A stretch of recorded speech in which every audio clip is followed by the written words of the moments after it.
इराणनं उतरवला अभेद्य इस्रायलचा तोरा.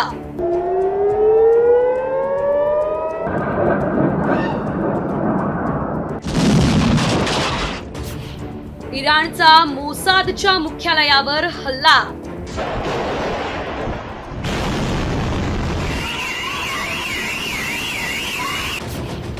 इराणनं भेदलं इस्रायलचं सुरक्षा कवच.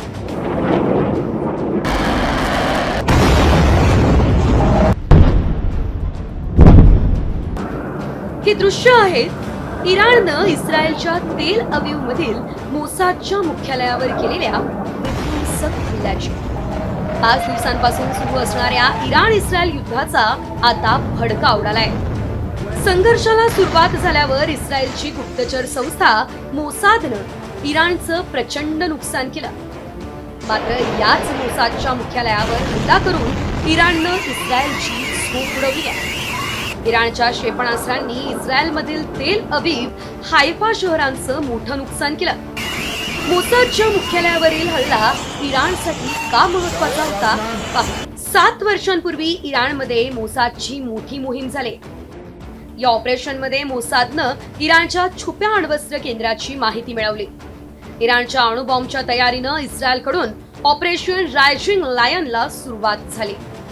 युद्धाला सुरुवात झाल्यावर मोसादचे एजंट तेहरानमध्ये सक्रिय झाले.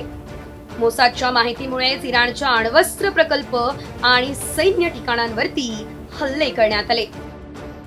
मोसादकडून इराणमधील अणुशास्त्रज्ञ आणि 13 महत्वाच्या लष्करी अधिकाऱ्यांची हत्या झाली. दरम्यान संघर्ष वाढल्यानं इराणनं इस्रायलवर 370 क्षेपणास्त्र डागली. या क्षेपणास्त्रांमध्ये फतेह 1, फतेह 2, खोर मशहर 4, इमाद आणि कादर सारखी बॅलिस्टिक क्षेपणास्त्रांचा समावेश होता. यावेळेस इस्रायलनं इराणच्या बॅलिस्टिक मिसाईलचा मारा परतवून लावला.